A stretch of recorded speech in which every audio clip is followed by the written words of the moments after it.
श्री गणेशाय नमः। ओम नमः शिवाय। उमापते नमः। बोलिए भगवान भोलेनाथ की जय। माता पार्वती की जय। प्रिय भक्तजनों, आप सभी को हरियाली तीज के पावन पर्व की हार्दिक शुभकामनाएं। श्रावण मास के शुक्ल पक्ष की तृतीया तिथि को मनाया जाने वाला यह पवित्र पर्व सुहागिन महिलाओं और कुंवारी कन्याओं के लिए विशेष महत्व रखता है। अनेक स्थानों पर इसे हरियाली तीज, श्रावणी तीज की परंपरा से जोड़कर श्रद्धापूर्वक मनाया जाता है। पुराणों में वर्णित है कि माता पार्वती ने भगवान शिव को पति के रूप में प्राप्त करने के लिए कठोर तपस्या की थी। उनकी अटूट भक्ति, धैर्य और संकल्प से प्रसन्न होकर भगवान शिव ने उन्हें अपनी अर्धांगिनी के रूप में स्वीकार किया। इसी कारण इस व्रत को पति की दीर्घायु, दाम्पत्य सुख, अखंड सौभाग्य और मनोवांछित जीवन साथी की प्राप्ति की कामना से किया जाता है।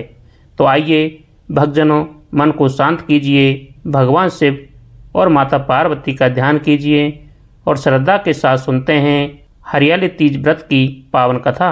बहुत प्राचीन समय की बात है। पर्वतराज हिमालय के घर माता पार्वती ने जन्म लिया। बचपन से ही माता पार्वती के हृदय में भगवान शिव के प्रति अटूट श्रद्धा थी। उनका मन किसी सांसारिक वैभव में नहीं बल्कि कैलाशपति महादेव की भक्ति में लगा रहता था। माता पार्वती ने मन ही मन भगवान शिव को अपना पति स्वीकार कर लिया था। उन्होंने निश्चय किया कि चाहे कितनी भी कठिनाई क्यों न आए, वे केवल महादेव को ही अपने पति के रूप में प्राप्त करेगी। इसके लिए उन्होंने कठोर तपस्या आरंभ कर दी। पुराणों के अनुसार माता पार्वती ने लंबे समय तक कठिन व्रत, उपवास और तप किया। कभी वे केवल फल फूल खाकर रहती, कभी सूखे पत्तों का सेवन करती और कभी निराहार रहकर भगवान शिव का ध्यान करती। ग्रीष्म ऋतु में उन्होंने पंचाग्नि के बीच तप किया। वर्षा ऋतु में खुले आकाश के नीचे तपस्या की और शीत ऋतु में भी उनका ध्यान भगवान शिव से विचलित नहीं हुआ। माता पार्वती की तपस्या देखकर उनके पिता हिमालय अत्यंत चिंतित हो उठे। उन्हें अपनी पुत्री की कठिन साधना देखकर बहुत दुख होता था, लेकिन पार्वती जी का संकल्प अटल था। उनके हृदय में केवल एक ही इच्छा थी, मुझे पति रूप में केवल भगवान शिव ही चाहिए। एक दिन देवर्षि नारद पर्वतराज हिमालय के घर पहुँचे। हिमालय ने उनका आदर सत्कार किया और विनम्रता से पूछा, हे देवर्षि, आपके चरण हमारे घर पड़ें, यह हमारा सौभाग्य है। कृपया बताइए, मैं आपकी किस प्रकार सेवा कर सकता हूँ। नारद जी ने कहा, हे पर्वतराज, मैं भगवान विष्णु का संदेश लेकर आपके पास आया हूँ। भगवान विष्णु आपकी पुत्री पार्वती से विवाह करना चाहते हैं। भगवान विष्णु का नाम सुनकर हिमालय प्रसन्न हो गए और उन्हें लगा कि इससे अच्छा वर उनकी पुत्री को और कौन मिल सकता है। उन्होंने भगवान विष्णु के प्रस्ताव को स्वीकार करने की इच्छा प्रकट कर दी। जब यह बात माता पार्वती को पता चली तो वे भीतर से अत्यंत व्यथित हो उठी, क्योंकि उनका मन तो पहले ही भगवान शिव को अपना पति मान चुका था। वे अपनी सखी के सामने अपने मन की पीड़ा व्यक्त करने लगी। पार्वती जी ने कहा, हे सखी, मैं महादेव को अपने हृदय का स्वामी मान चुकी हूँ। यदि मेरा विवाह किसी और से कर दिया गया तो मेरा जीवन व्यर्थ हो जाएगा। सखी ने माता पार्वती को धैर्य दिया और कहा, माता चिंता मत कीजिए, मैं आपको ऐसी जगह ले चलूँगी जहाँ आप एकांत में भगवान शिव की आराधना कर सकें। इसके बाद सखी माता पार्वती को एक घने वन में ले गई। वन में एकांत स्थान पर पहुंचकर माता पार्वती ने भगवान शिव की आराधना आरंभ कर दी। श्रावण मास के शुक्ल पक्ष की तृतीया के पावन दिन उन्होंने नदी के किनारे रेत से शिवलिंग बनाया। उन्होंने पुष्प अर्पित किए, जल चढ़ाया और भगवान शिव का स्मरण करते हुए उपवास रखा। दिन भर वे शिव नाम का जप करती रही और रात्रि में जागरण करके महादेव की आराधना करती रही। उनकी भक्ति में कोई दिखावा नहीं था। उनके मन में केवल एक भाव था, हे प्रभु, यदि मेरी भक्ति सच्ची है तो मुझे अपने चरणों में स्थान दीजिए। माता पार्वती की इस अटूट साधना से भगवान शिव प्रसन्न हो गए। अचानक उस वन में दिव्य प्रकाश फैल गया और भगवान महादेव माता पार्वती के सामने प्रकट हुए। महादेव ने कहा, हे पार्वती, तुम्हारी तपस्या और तुम्हारी भक्ति ने मुझे प्रसन्न कर दिया है। तुम जो वर मांगना चाहती हो मांग लो। माता पार्वती ने हाथ जोड़कर कहा, हे प्रभु, यदि आप मेरी तपस्या से प्रसन्न है तो मुझे अपनी अर्धांगिनी के रूप में स्वीकार कीजिए। भगवान शिव ने प्रसन्न होकर कहा, हे देवी, मैं तुम्हें अपनी अर्धांगिनी के रूप में स्वीकार करता हूँ। यह सुनकर माता पार्वती का हृदय आनंद से भर गया। उनकी वर्षों की तपस्या सफल हो गई। इधर पर्वतराज हिमालय अपनी पुत्री को खोजते खोजते उसी स्थान पर पहुँच गए। उन्होंने माता पार्वती को देखकर पूछा, हे पुत्री, तुम इस निर्जन वन में क्यों आई हो? तुम्हें इतनी कठिन तपस्या करने की क्या आवश्यकता पड़ी? तब माता पार्वती ने अपने पिता को सारी बात बता दी। उन्होंने कहा, हे पिताजी, मेरा मन भगवान शिव को पति के रूप में स्वीकार कर चुका है, इसलिए मैंने महादेव की आराधना की। भगवान शिव ने मुझे अपनी अर्धांगिनी बनाने का वचन दिया है। हिमालय ने अपनी पुत्री की दृढ़ भक्ति और संकल्प को समझा। उन्होंने पार्वती जी की इच्छा को स्वीकार कर लिया।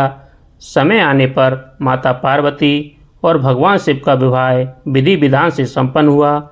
इसी कारण पुराणों में तीज का व्रत माता पार्वती की तपस्या, प्रेम, धैर्य और अटूट संकल्प का प्रतीक माना जाता है। जो स्त्रियां श्रद्धा से इस व्रत को करती है वे माता गौरी से अपने दाम्पत्य जीवन की सुख शांति और परिवार की मंगल कामना करती है। कुंवारी कन्याएं भी मनोअनुकूल जीवन साथी की कामना से माता पार्वती का पूजन करती है। कथा परंपरा में माता गौरी के पूजन के साथ 16 श्रृंगार का भी विशेष महत्व माना गया है। सुहागिन स्त्रियां इस दिन मेहंदी, चूड़ियां, बिंदी, सिंदूर, मंगलसूत्र, नथ, पायल, बिछिया, काजल, गजरा और अन्य श्रृंगार सामग्री से स्वयं को सजाती है। सिंदूर अखंड सौभाग्य की मंगल कामना का प्रतीक माना जाता है। मंगलसूत्र पति पत्नी के प्रेम और वैवाहिक बंधन का प्रतीक है। चूड़ियाँ सुहाग और पारिवारिक खुशहाली की मंगल भावना को दर्शाती है। मेहंदी प्रेम, आनंद और उत्सव का प्रतीक मानी जाती है। पायल और बिछिया सुहागिन स्त्री के पारंपरिक श्रृंगार का महत्वपूर्ण हिस्सा है। बिंदी और मांग टीका नारी के सौंदर्य और शुभता को दर्शाते हैं। नथ, कर्णफूल, गजरा और अन्य आभूषण ये माता गौरी के प्रति श्रद्धा और उत्सव की भावना को प्रकट करते हैं। इस प्रकार 16 श्रृंगार केवल बाहरी सजावट नहीं बल्कि भारतीय परंपरा में सौभाग्य, प्रेम, मंगल और दाम्पत्य जीवन की शुभकामनाओं से जुड़ा हुआ माना जाता है। प्रिय भक्तजनों, अब सुनिए श्रावणी तीज की दूसरी कहानी। एक साहूकार था, उसके 7 बेटे थे। उसका सबसे छोटा बेटा वैश्यागामी था। उसकी पत्नी जेठानियों के यहाँ काम करके अपना गुजर करती थी। श्रावणी तीज का दिन आया। सभी ने तीज माता का व्रत किया और सातु बनाया। छोटी बहुत गरीब थी। सास ने एक छोटा सा सातु का पिंडा उसके लिए भी बना दिया। शाम को पूजा करके वो सातु पासने लगी। उसी समय उसका पति वैश्या के यहाँ से आया और बाहर से बोला, किवाड़ खोल। उसने दरवाज़ा खोला। वह बैठा भी नहीं कि उसी क्षण उसने कहा कि मुझे वापस अभी वैश्या के यहाँ छोड़ कर आ। वह उसे वैश्या के यहाँ छोड़ आई। ऐसा 6 बार किया। वह 7वीं बार फिर आया और फिर यही कहा कि मुझे वैश्या के घर छोड़ कर आ।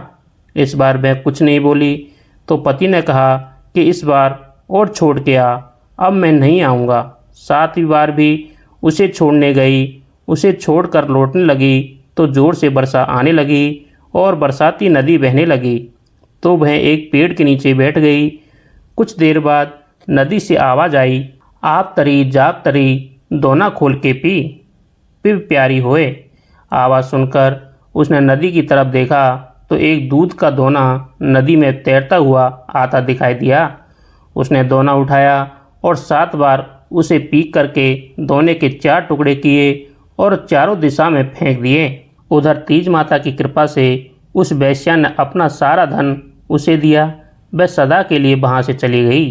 पति ने सारा धन लेकर घर आकर फिर पत्नी को आवाज़ दी, दरवाज़ा खोल। तो उसकी पत्नी ने कहा, अभी मैं दरवाज़ा नहीं खोलूँगी। तब उसने कहा कि अब मैं वापस नहीं जाऊँगा, अपन दोनों मिलकर सातु पासेंगे। लेकिन उसकी औरत को विश्वास नहीं हुआ। उसने कहा कि मुझे वचन दो, फिर वेश्या के पास नहीं जाओगे। पति ने पत्नी को वचन दिया तो उसने दरवाज़ा खोला और देखा कि उसका पति गहनों धन माल सहित चमचमा रहा है।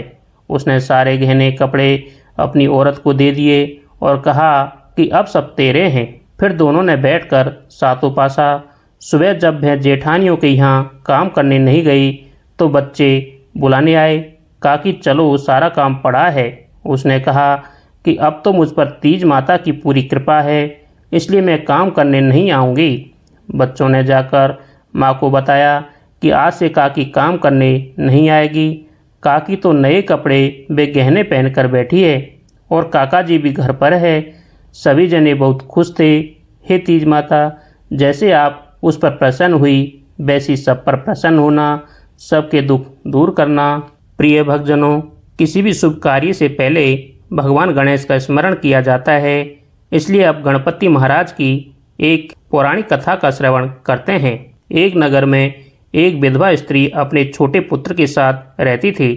परिस्थितियां कठिन थी और घर में उसकी सास भी उसे बहुत कष्ट देती थी।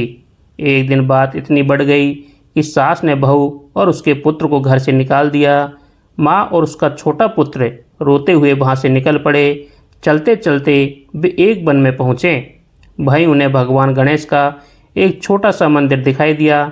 दोनों ने मंदिर में शरण ली और प्रतिदिन गणेश जी की पूजा करने लगे। माँ जंगल से फूल चुनकर लाती और उनकी मालाएं बनाकर बेचती। धीरे धीरे उनकी आय बढ़ने लगी। गणेश जी की कृपा से उनके जीवन में सुख समृद्धि आने लगी।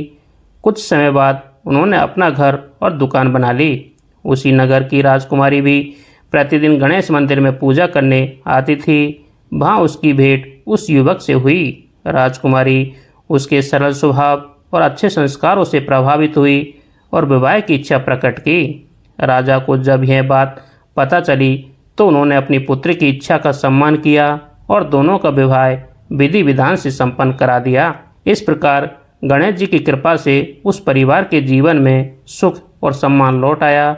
उधर जिस सास ने उन्हें घर से निकाला था उसके जीवन में कठिनाइयाँ आने लगी। एक दिन वह भूखी प्यासी उसी गणेश मंदिर के पास पहुंची और सहायता मांगी। उस युवक ने दया करके उसे काम दे दिया।